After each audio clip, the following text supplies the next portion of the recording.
cut them off. I'd rather wheel around. They're starting to annoy me, Doc. Get rid of them.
Okay, we're live.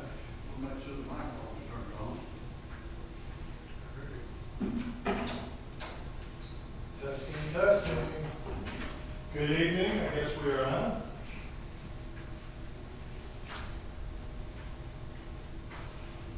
Like I said, this evening. No advance here.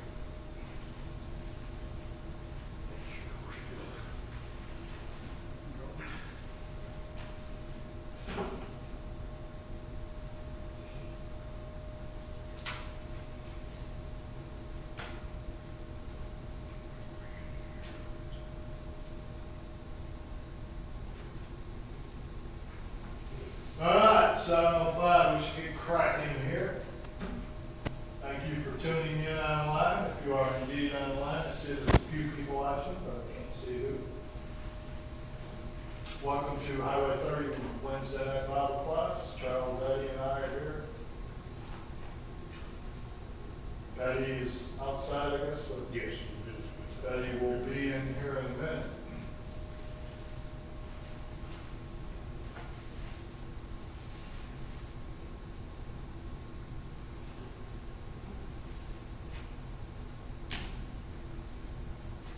One of you gentlemen want to lead us in song?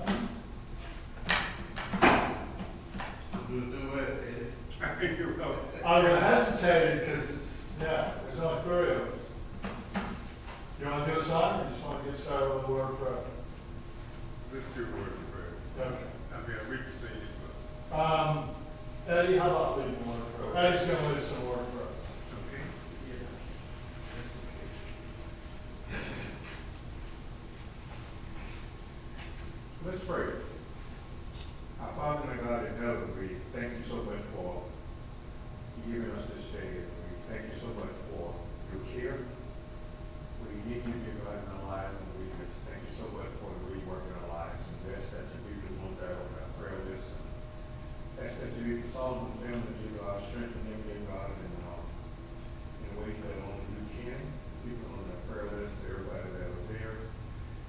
I ask you, God, that you continue to strengthen and bless our Sister Cynthia, all of the people that are affected in recent weather that went on in Bryan County and other places over there. I ask that you would continue to be with those people, dear God, and help them get back whole and sure will. We know, dear God, that it will be done. Especially, God, that you would be our shut-ins. Speak to us while we're here tonight. Be the ones that are watching online, just out of space, to God. Thank you for this way that we can be able to share your word and share our time together through this meeting. Thank you for that, dear God, and ask that you be with us as we are here tonight and give us throughout our lives.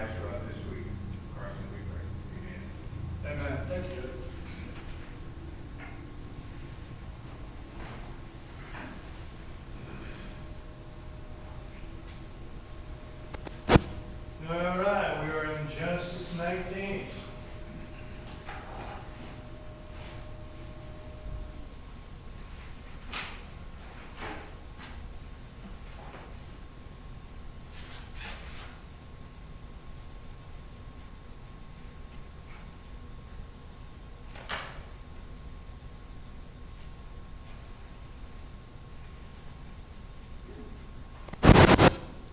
Genesis 19.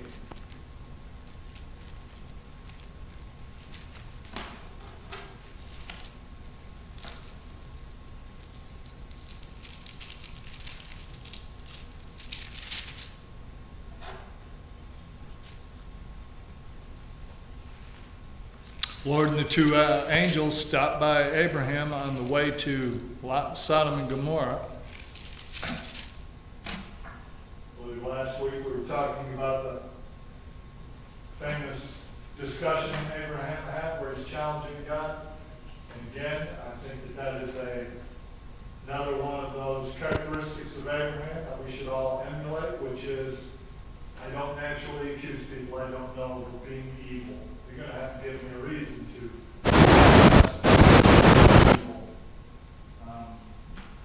It's almost inconceivable for me to wrap my head around the idea that how many righteous souls were in Sodom and Gomorrah? Sodom and Gomorrah. You were answering the Noah question. Lot and his family. Lot and his 2 daughters. His wife was halfway there. She was leaving, but apparently it was against her will. But yeah, Abraham starts with 50, thinking there's no way God can destroy the town. It's got 50 righteous people living there. Only to find out, sorry, he ends up giving up at the number 10. Now, we're never told how many people are proclaimed righteous, but the only 3 that got out were Lot and his 2 children. So I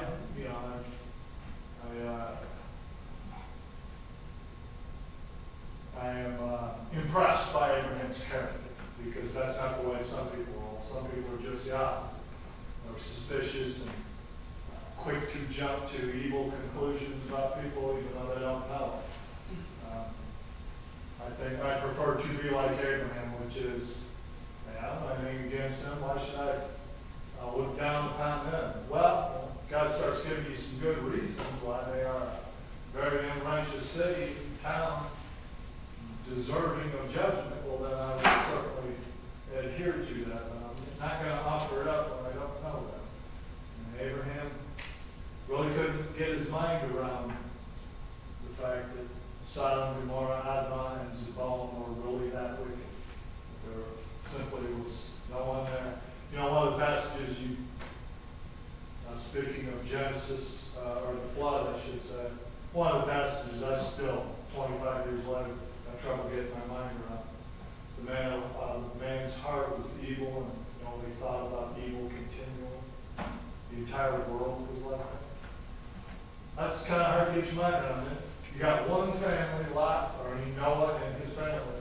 Other than that, I can't speak for anybody else in the entire world. That is just almost incomprehensible. Well, here we got, that's of course the entire world. Now we are repopulating the world, and yet, once again, it's declining in these 4 towns. Righteousness has declined to the point that there are no righteous people in this town. So it is time to judge Sodom and Gomorrah. Chapter 19, verse, and by the way, as long as it's done, if you ever get a chance, one of the best books I've ever read, Robert Bork, the late Robert Bork, Slouching Towards Gomorrah. I lent it out to somebody that never came back to me, so I don't actually have a copy, or I could let you borrow one if you're interested. But I'm not sure. It's been a few years since I've read it, probably 15, 20 years since I read it. I'm not sure how well it holds up over time, but it's very powerful. Slouching Towards Gomorrah. Now the 2 angels came to Sodom in the evening, and Lot was sitting in the gate of Sodom. When Lot saw them, he rose to meet them, and he bowed himself with his face toward the ground. Drop down to verse 9 for just 1 second. they said, these are the sodomites, and they said, stand back. Then they said, this one came to sojourn, and he keeps acting like a judge. I got the word judge highlighted. I'll have more to say about that when we actually get to verse 9. I'm reading it, pointing it out now. I think there's one more passage. Give me 1 second.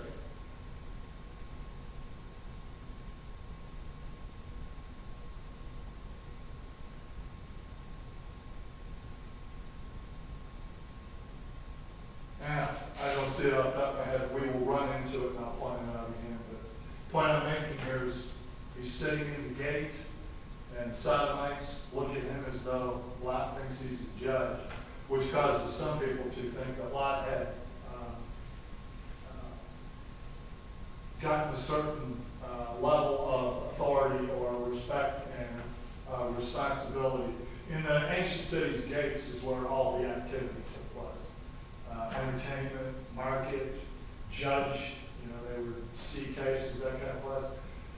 If you've got a prominent place down at the gate, that means you are somebody in the city. It's quite possible that Lot had achieved some official position.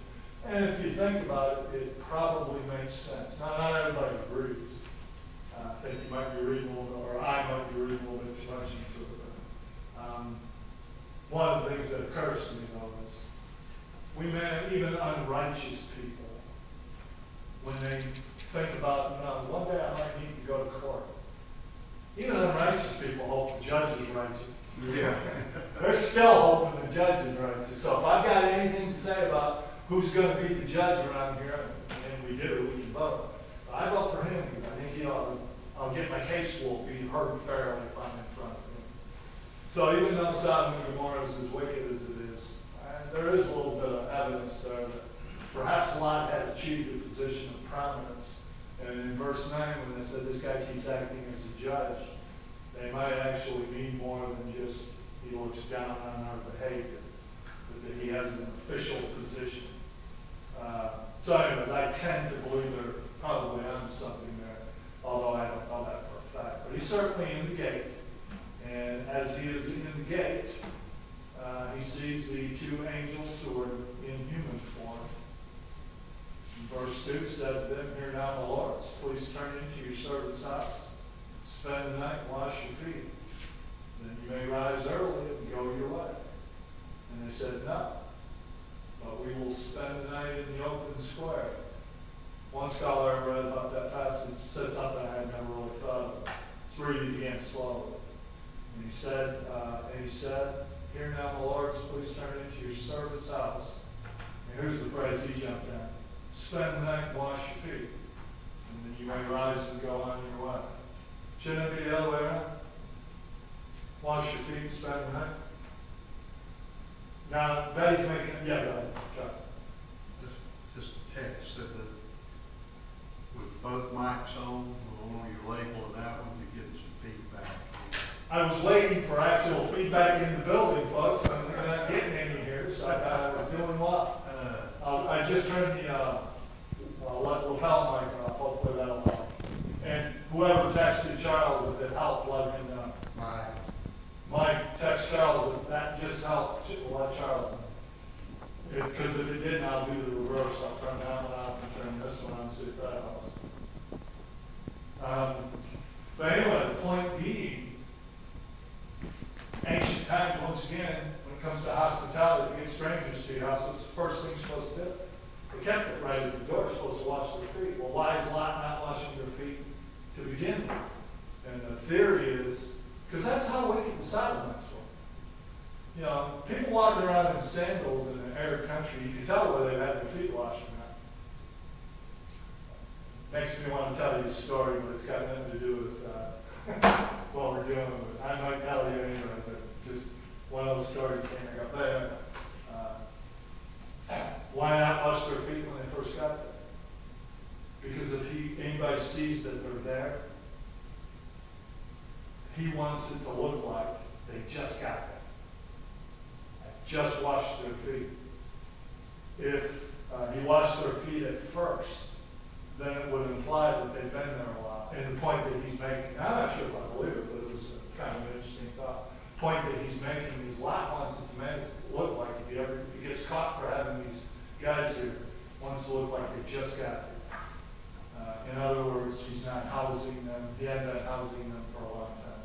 Be that as it may, it is kind of strange that he tells them to spend the night and then he would wash their feet. He is practicing in ancient times one of the most cherished of all characteristics, which is hospitality towards strangers. That was a big deal. You could lose honor by not being hospitable in an appropriate place. And of course that becomes, yeah, go ahead, John. Let me just finish this. Yeah. That becomes important as we go along. Charles? An acquaintance of mine from my athletic days lives the, let's say, the gay lifestyle. In fact, has a partner. And apparently has some understanding of biblical teaching, so forth. And, it's an issue that has bothered them, cheating. And someone who identified themselves as a preacher had posted an article somewhere that she had read. And he was the father of a daughter who had become lesbian. And so he went on and supposedly went on an in-depth search of the Bible to find out what the truth was. And in Genesis 19, he came to the conclusion But that it wasn't about, can I take a guess? yeah, Tell me if I'm wrong. It wasn't about homosexuality, it was about rape. it was about hospitality. Oh, okay. That hospitality was so important in that culture in that day that God, the people of the city, because of their lack of hospitality toward these visitors, that was the condemnation they had on them, and not their sexual depravity. But he left out Jude. If you go to Jude, Jude kind of clarifies that, but he apparently missed that part. If you can't hear him at home, Charles just told the story. I can paraphrase it, summarize it quickly. There are those who teach that the sin in Genesis 19 is not the sin of homosexuality, but it's rather the sin of hospitality. And the guess that I made, because I've heard that one before, is that some people say the sin isn't homosexuality, the sin is rape. And as Charles just pointed out, look at Jude.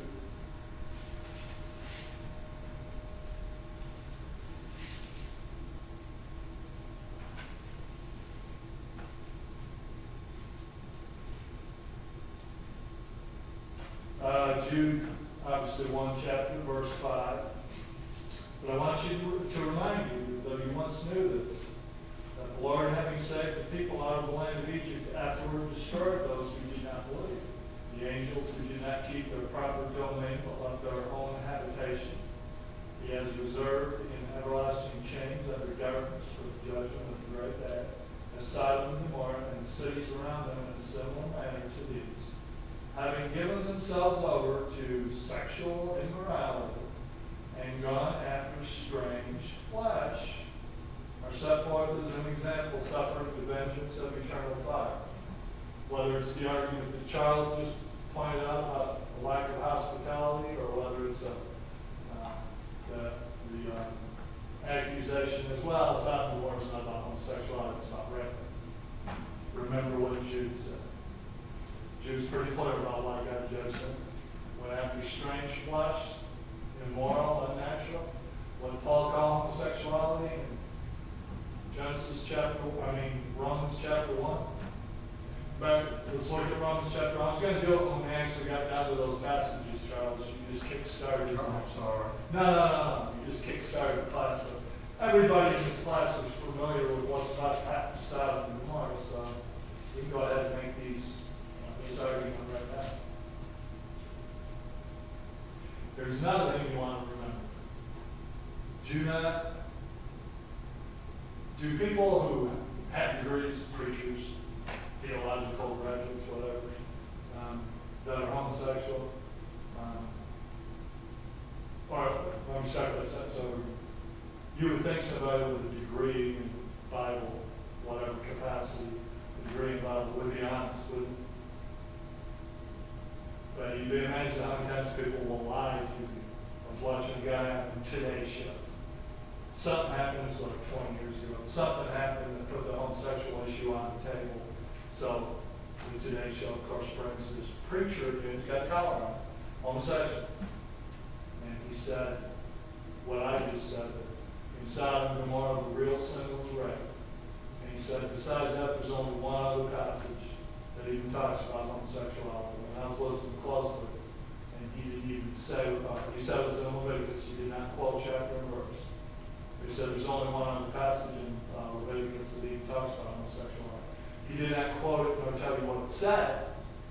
But I'll let you know two things. Number one, you're lying. If you know about the one passage, you ought to know about the other.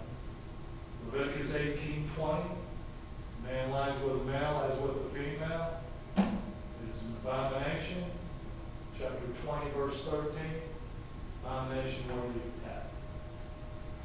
Two passages, not one, in this story, but in Romans chapter 1. Apostle Paul, as he is making the case that all have sinned and fallen short of the glory of God, he begins with the Gentile world. He'll get to the Jewish world in chapter 2, but in chapter 1, he starts with the Gentile world. Now, the context really begins in verse 18. I'm not going to read all the way down, but look at verse 18.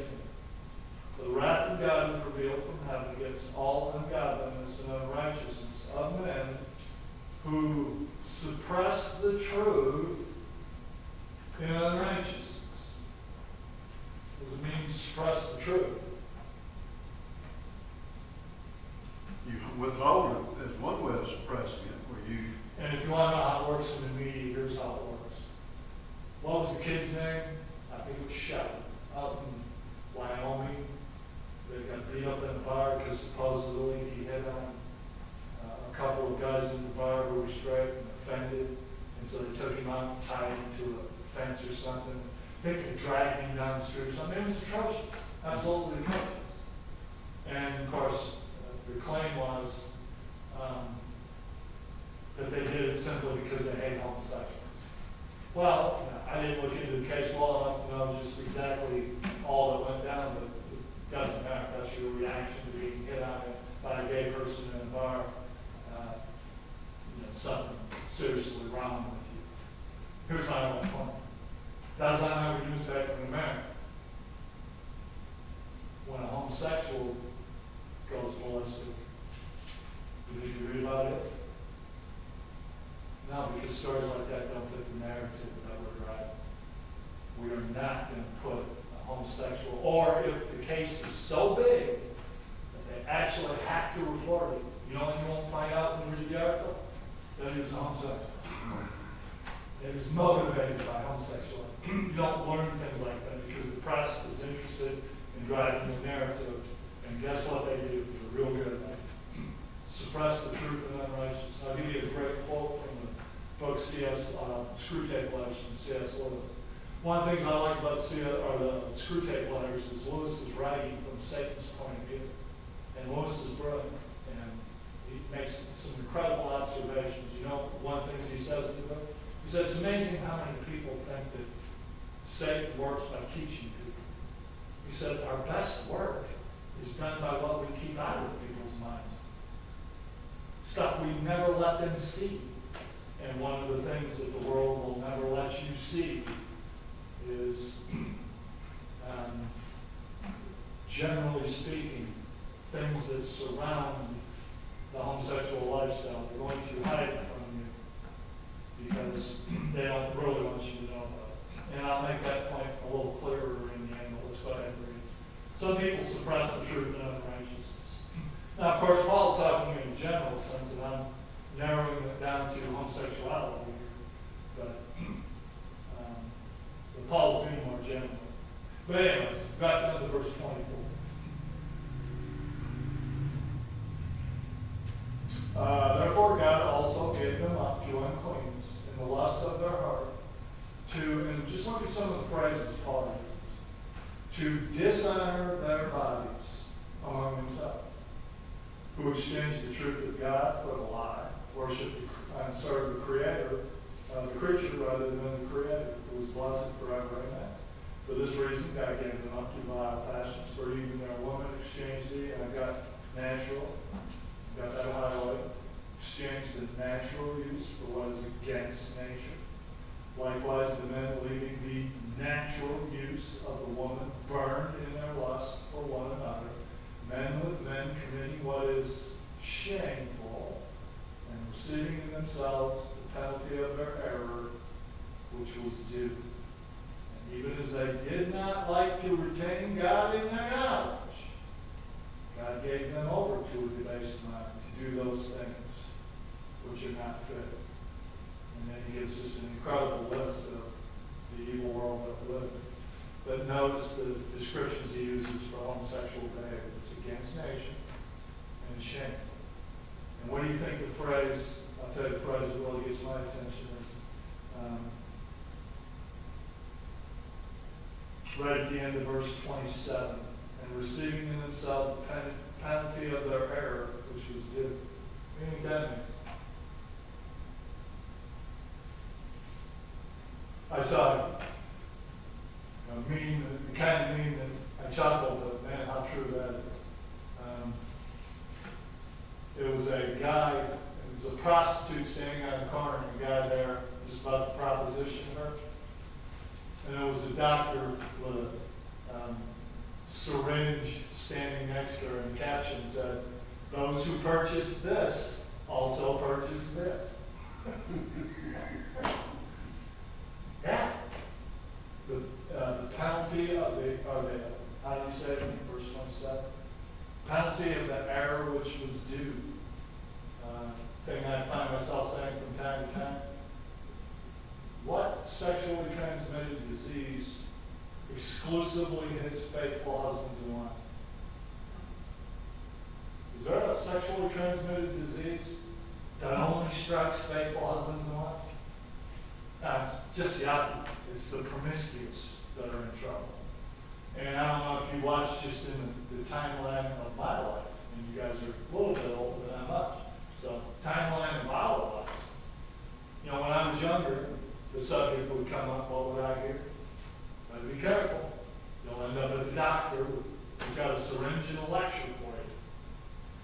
And then about 1980, or a little bit before that, next thing I know, I heard about something called herpes.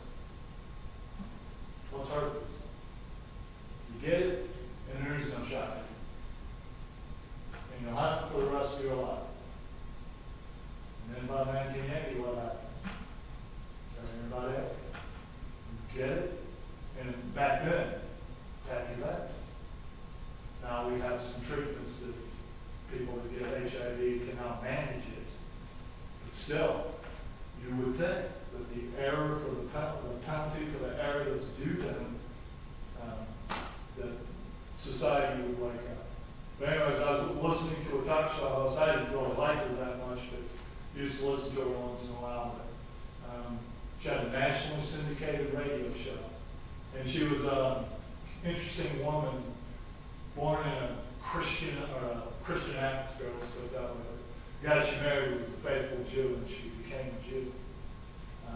And she was proud of it. She would tell you about it all the time. But one of the things, she said on the air one day that homosexuality was unnatural. She wasn't on the air the next day. That's it. National program, like your career, guess what? It's over. And she hadn't been on the radio since. All she said was homosexuality was unnatural. Now, the reason why I told you she's a Jew is because as a Jew, I don't think she's quoting Romans chapter 1. But I agree with her 100%. The only thing I would do any different is I would quote Romans chapter 1. God calls it unnatural, and he said it's shameful. And again, I was going to read the passages, but I'll just quote them to you, or remind you of them, paraphrase. And for some reason, I have them in my memory. Leviticus 18:20. He who lies with a male is with a female. Actually, I'm going to read it. Don't want to paraphrase it. Numbers 18:20. Did I say Numbers? Leviticus. Leviticus is. Yeah, Leviticus 18:20. Or 18:22, I'm sorry, I made a mistake. 18:22. Chapter 18:22. You shall not lie with a male as with a woman. It is an abomination. What's the word abomination? An offense to God. It's a loathing. There are some things that he understands in our weakness we might commit, but that's one of those sins that absolutely God will love us. And then chapter 20, verse 13. If man lies with male as he lies with a woman, both of them have committed an abomination. They shall surely be put to death. Their blood shall be upon them. What's the phrase, their blood shall be upon them? You brought this on yourself. Now, of course, in Genesis 19, this is before the law of Moses, so we are in the patriarchal era. And in the patriarchal era, what are we learning from this story? God's displeasure of homosexuality goes back before the law of Moses. Remember one of the things about the law of Moses. Do you realize, actually, a passage gets my attention to the point that I want to show it to you, what chapter. Give me 1 second. If I can't find it real quick, I'll just tell you about it. Trust me, it's there. Hang on 1 second. I'm looking in the wrong place.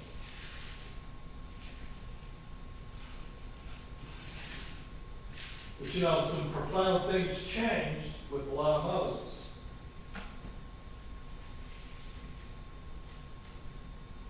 Yeah, it's Exodus 18, or Leviticus 18, which we just were. We read 22. Let me read it, and if you're still there, you can read it with me. If you're not, just listen up. Leviticus 18:12. You shall not uncover the nakedness of your father's sister. She is near akin to your father. You know what that passage gets my attention? I wrote Exodus 6:20 next to that passage. Let me read Exodus 6:20.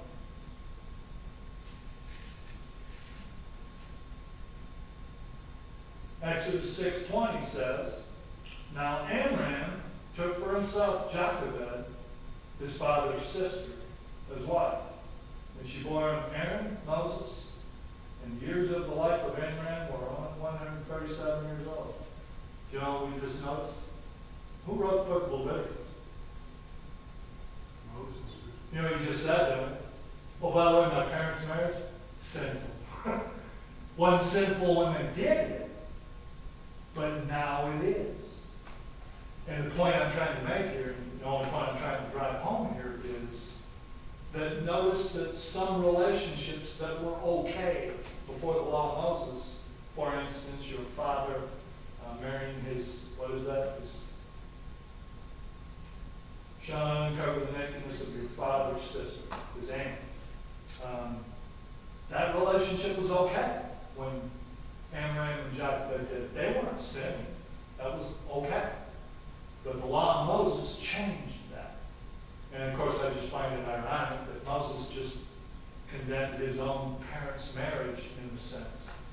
It was okay when they did it, but things changed. That's the only point I'm trying to make. Homosexuality didn't change.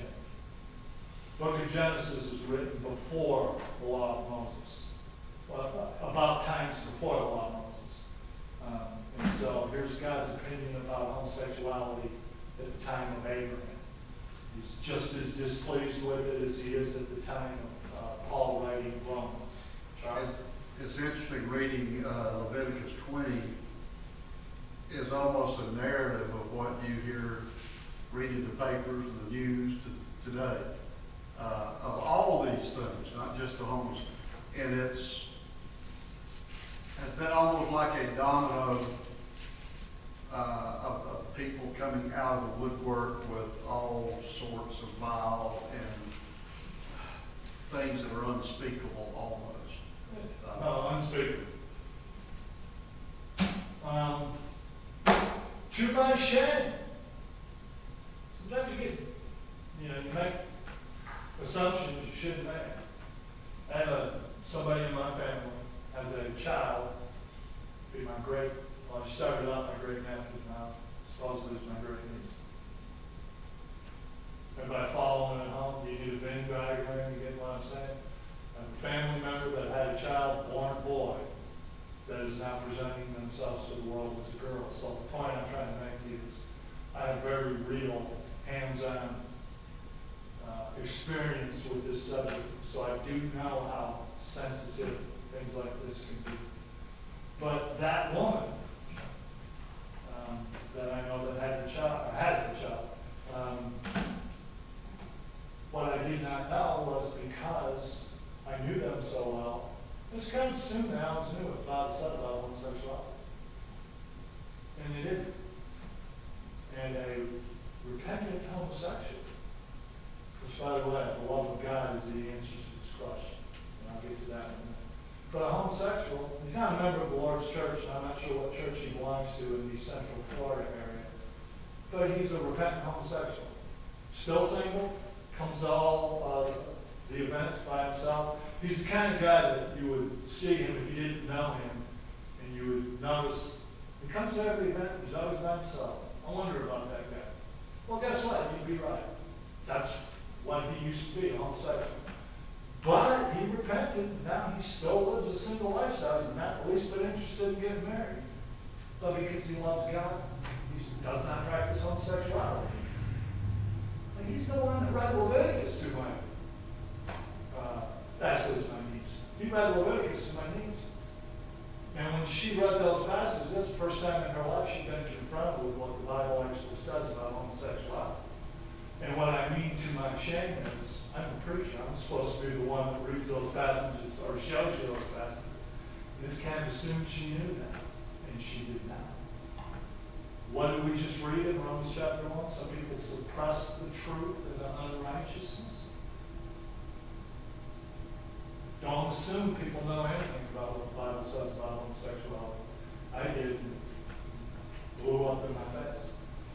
But anyways, when she read those passages, that gave her pause because she had no idea what the Bible talked about. You and I, because we come to Bible class every week and we study the Bible, we read these passages, and even if they make us uncomfortable, or however you feel about it, you still know they're there, and you've moved on from that years ago. Never forget that you might be talking to somebody who has never read anything and has no idea what the Bible actually says. And I found out the hard way. Can I ask a theoretical question? The prevalence of these all different lifestyles that seem to be just so everywhere today. When I was much younger, it was very rare that you even heard anything about a homosexual, let alone knew someone who was practicing. And I realized there was a time that they supposedly stayed in the closet or whatever. But why does there seem to have been such a surgence of all these aberrant, deviant lifestyles within the last, particularly the last 20 years, 30 years, and more so the last 10? It's like there's just been an explosion of this sexual, it's like a sexual revolution for everybody in Leviticus 20, plus some. I mean, is it that they suppressed it back in those days, and they kept it private? Or is it today that because it's so acceptable, there's more people, or any thoughts or ideas as to why there seems to be such an increase in the? That's a book. You just asked a question that requires a book to answer. But yes, there is a book in that question. And one of the answers is yes. There was a time when America, and by the way, I think this is one of the things we need to work on. There are some people when they are confronted with the sin of homosexuality, they come across as so detested. As though, I loathe you as a human being for being homosexual. That's the attitude they get. that's how guys, Matthew Shepard, his name just came in, the homosexual that got nailed to or dragged down the street and killed by two guys. I remember that. That's how they were treated once upon a time. One of the principles I've always tried to get you to remember is, where does power come from? It comes from purity and innocence. And what do I mean by that? Homosexuals in the beginning began to get organized, Charles, for survival. We're kind of tired of people thinking on Saturday night beating up homosexuals is a good way to spend Saturday night. In the name of Christianity, let's get a 12-pack of beer, drink some beer, and go out with it for trouble like that. If we run into a homosexual, we know what to do with him. But once upon a time, it was a lot more open hostility towards homosexuals. The homosexuals got argued. And why did they get argued? To protect themselves. Well, what happened? All right. Well, and guess what? People looked at them, even guys like me, they looked at them and said, well, if that's how you're being treated, I'm on your side. You need to get organized. Because no one should kill you because you're homosexual. But what happens to people who suddenly realize they have the power of support? They start getting corrupted, Charles. And if you want to think about it in biblical terms, why was David such a superior king to Saul? Because he was righteous. Saul was wicked. I don't think it would have taken people like you and me, it wouldn't have taken us very long to realize Saul, I'm not sure I trust that guy. David I trust. I'll follow David. What's the first thing David did when he got power? Hey, Bathsheba. I have the power to make you come to me. I'm going to. He abused his power. And then when Bathsheba got pregnant, he abused his power some more. Made Uriah go off into the heat of the battle, signed his own death certificate. Power corrupts. Let me finish it, because I told this book. Does anybody remember, I know why I said anybody remember. Anybody remember,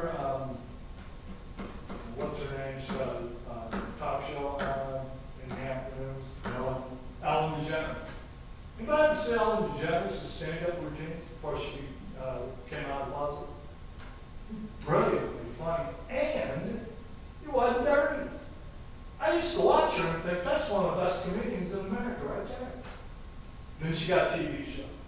And I remember I was in my parents' home on that. And it was during that period where there was rumors that she was gay, that she had to come out of the closet.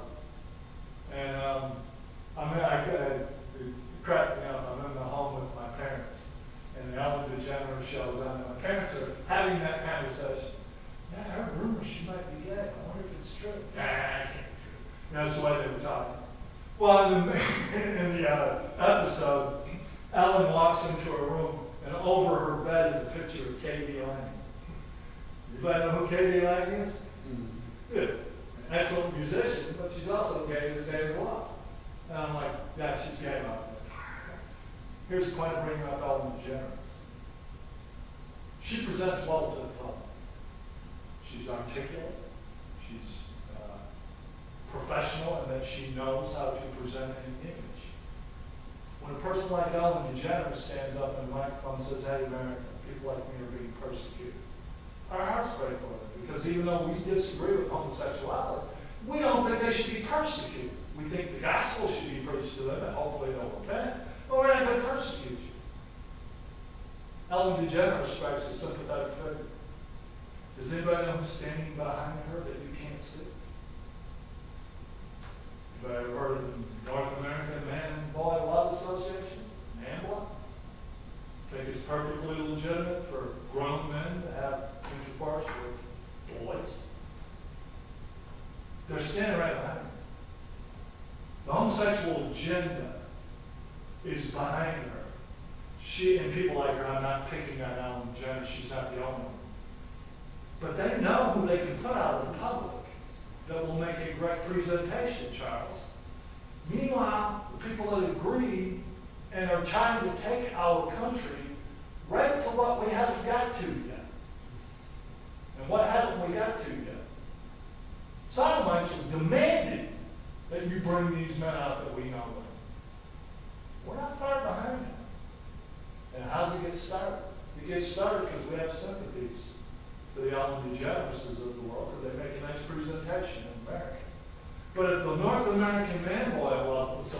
Association spokesman got up and said, hey, I'm with Alan, that would change things. Which is why you guys don't know about the North American Man Boy Love Association, because as Paul said, Satan suppresses the truth and unrighteousness. You're not supposed to know about it. And so it's up to guys like me that actually read a little bit more than the average guy, just because that's what I do. And we've got to point these things out. That Ellen DeGeneres and people like her are the front or the spokesperson. And by the way, we all operate that way. If we were going to make a presentation for the Highway 30 Church of Christ, hey, we're going to make a video. It's going to show on TV. Who's going to speak? We start thinking like that ourselves because that's a proper way to think. And if you got an organization that founds itself in safety, just there's strength in safety in numbers, it's pretty good to put one of those people up in front. But what you got to realize is once they accumulated power, guess what? They did the same thing all organizations do, is they let the power corrupt them, which is where we're headed down that slippery slope now, Charles, where the power has corrupted them to the point where now they have political clout.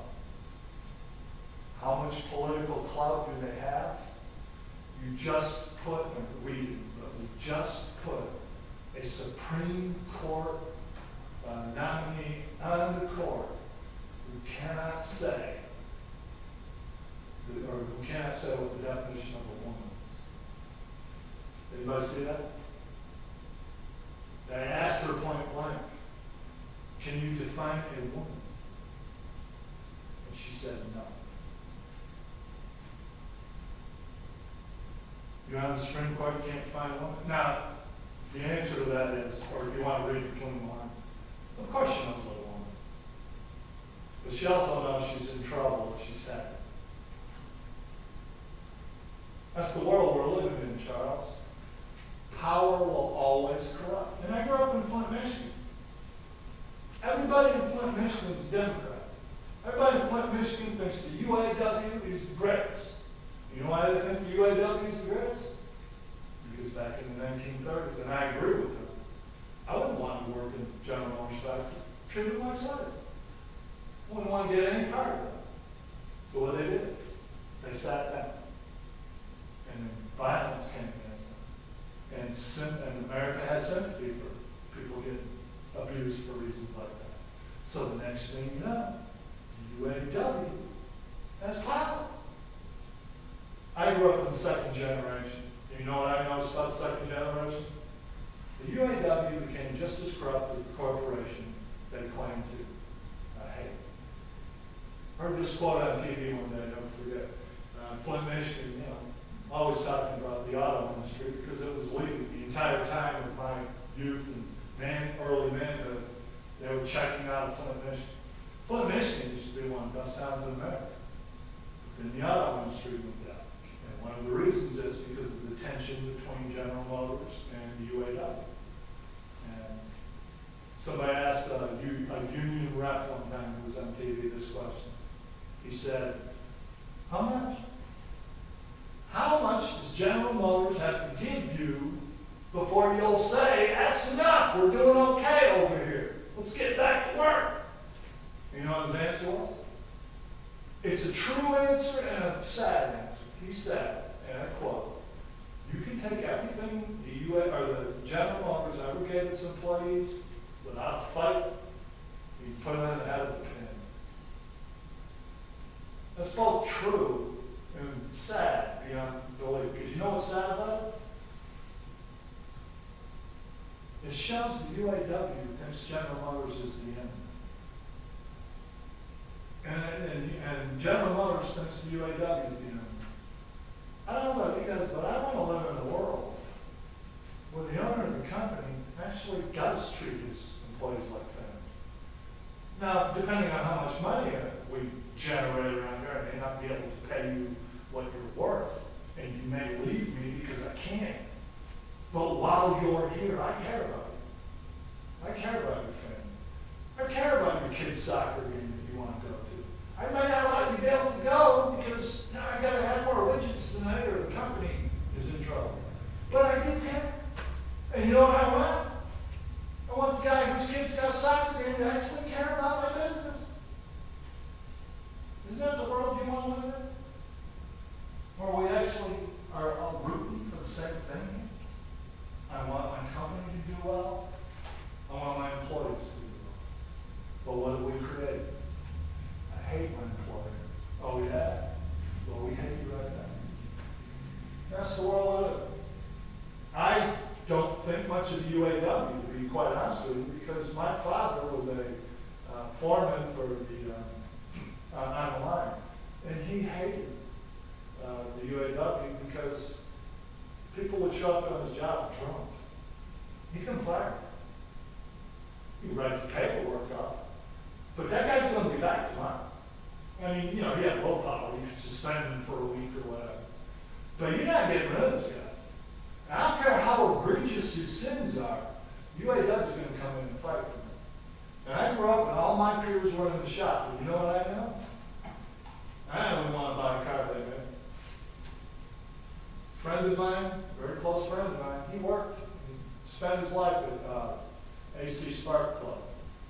He worked the second shift, went in about 2, came home about 10. He was on 2 separate bowling leagues. The entire time he was working. He would punch out for lunch.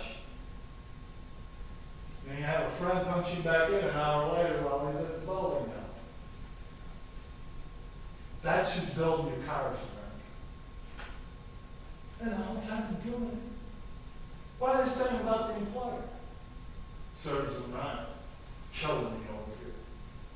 And nobody's in this thing together. It's not us. It's just a bunch of people accumulating power, taking out on each other. And the same principle applies no matter what subject you're talking about or organization you're talking about. I sympathize with the homosexual movement and the fact that homosexuals have a long history in this country being persecuted. And I hadn't forgot where you started, Charles. Well, I agree with what you're saying. In fact, I've taught this for several years, about 27 years ago. I guess my point I was making was not so much about the gay and lesbian community. I'm very much aware of that and the organizations support them. My thinking was more in line with, like you were talking about your niece, nephew, is the prevalence of children even when they're in kindergarten or elementary school, of trying to determine, it's like, I don't recall anybody in my educational career from first grade through a doctoral program that ever said, I think I'm a man, but I think I'm a woman, or vice versa. I think on MASH, the character on that was the closest thing I ever came to anyone. Not saying that we're not there, but Charles, the incidence of small children is like all of a I'm sudden. going to ask the question that I don't want you to answer, because I know you know the answer. Anybody know what the Don't Say Gay bill is really all about? Well, the Didn't bill I just doesn't say say you don't can't say answer? gay. Didn't I just say you can't answer? It's an indoctrination, yeah. The Don't Say Gay bill has nothing to do with gay or heterosexual or anything otherwise. Do you know what the Don't Say Gay bill is all about? From kindergarten to 3rd grade, you're not allowed to talk about sex. I don't want to live in that world, Charles. Because guess what? What they've been doing has been going on a while, Charles, and there are studies, and guess what we are learning? Turns out to be a bad thing to get a kid to contemplate his own sexuality at the age of 4. You start asking a kid questions like that at 4, and he starts wondering himself. Here's the best quote I heard. He said, you realize we make kids believe that there's a fat man that lives at the North Pole who shimmies down everybody's chimney in one night to deliver presents, and they believe us. What do you think they're going to do if we say, you ever thought maybe you're actually a girl? Of course you're getting a rise of it, Charles. We're teaching it. Not only fired, but I'm wondering if charges ought to be brought up against you for talking about subjects like that to a 5-year-old. How do you mind? So that's another reason why it has mushroomed the way it has. And that's why I said there's a book in there, Charles. That is a huge subject. These are just some of the reasons why it has gone off the rails. And of course, the biggest reason why, Charles, is because look at this empty building. No one has the love of God. That's why my friend that actually taught my niece what Leviticus says about homosexuality. That's why he's one of the most impressive believers who's not a member of the church in my eyes for this reason. Why did he repent from his homosexual lifestyle? Because I love God more than I like sex. And as Jackie said at school one day, I think it's worthy to contemplate. There's something wrong when the first thing you want people to know about you is your sexual behavior. You don't have sex in perspective. If the first thing, Charles, I just wanted you to know I'm homosexual. I don't care if you know anything else about me, but know that. It's almost like you define yourself by your sexual activity. And a normal, healthy person does not look at sex that way. Normal, healthy person looks at it as a wonderful aspect, but just one piece of a happy, useful, healthy life. I don't define myself by that. I don't think about it that way. When's the last time you heard somebody say, "Hi, my name's Mike and I'm heterosexual"? Because heterosexuals don't normally think that way, which, here's another point. I know we could ramble on about this all night, but one last thing I will say. You might know in 1973 why homosexuality, which was then by the American Psychiatric Association, classified as a mental illness. You know why it stopped being classified as a mental illness? Because it got more votes than me. American Psychiatric Association Convention, right here in Savannah, I'm making this up. Who believes homosexuality is a mental illness?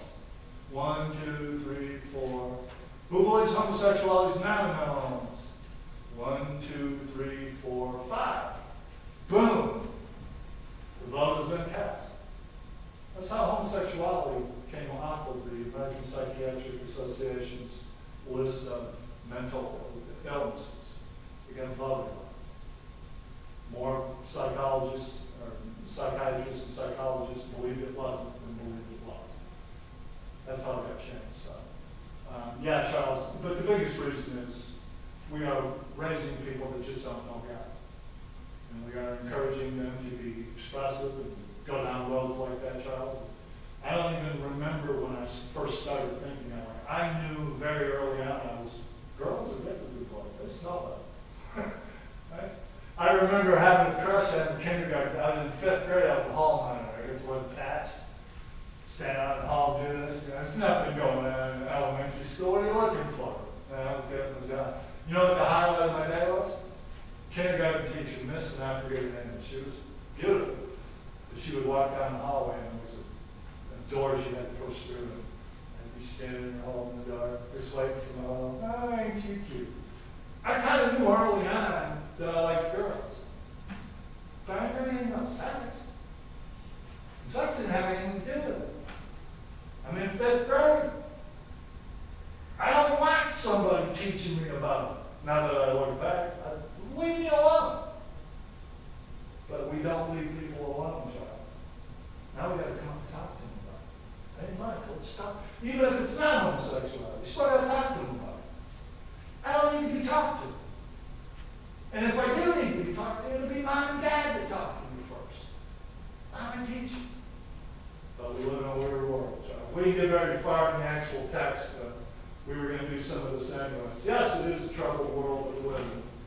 And when you leave it with that last thought, homosexuality is a sin, but so is adultery, and so is fornication. And so sexual sins should all be given up for the same reason, because we love God. I love God more than I love expressing myself in an intimate fashion like that. And that should be true for all of us. I love God. He says to walk away from it, and I walk away from it. And by the way, do not ever forget who you're talking to. Once preacher at the age of 35 and single. I stayed single for another 5 years after my divorce, which was I was 42. And I didn't get married until I met Nick. I know the single life, but I also know the Bible says. And you gotta make a choice. And it's that simple, whether it's homosexuality or whether it's heterosexuality. Do you love God? So we'll pick it up with that text next week. But, we thank you for tuning in, and God willing, we will see you on Sunday. Keep all those in prayers. Betty, do you have anything you want to talk to us about? She's COVID free. Okay, good.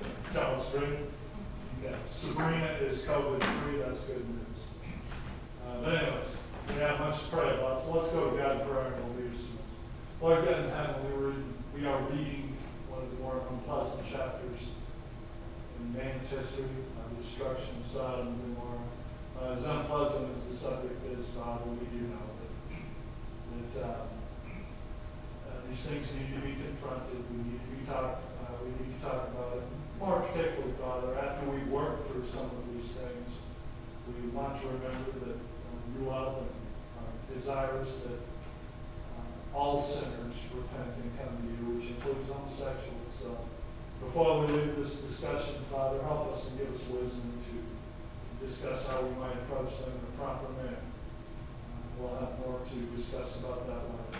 We do live in a twisted world, Father. We pray that you will have mercy on us, Father. Be patient and give us time to repent. Help us to find those souls that would like to repent, Father, that do love you enough to walk away from an ungodly lifestyle. We pray for those in our congregation, Father, who are unwell, that are not doing good physically. We pray that you comfort them and give them the spirit of encouragement. Help us to reach out to them and comfort them in their difficult days. We pray, Father, for this church. Help us to stay true to you and open up doors of opportunity, Father, so that we may find those lost souls that want to serve you. Thank you for this hour, Father. In Christ's name we pray. Amen. All right, thank you for tuning in, folks. Appreciate it. I take it my quick complaining once I turn Yeah, the file like that. hold it till the light goes out. I said I take the mic for complaining when I turn the hand mic off. Yeah, that was good. Thanks for coming, guys. All right, sir. You know, it's really sad about tonight's conversation. It wasn't sad about all of it.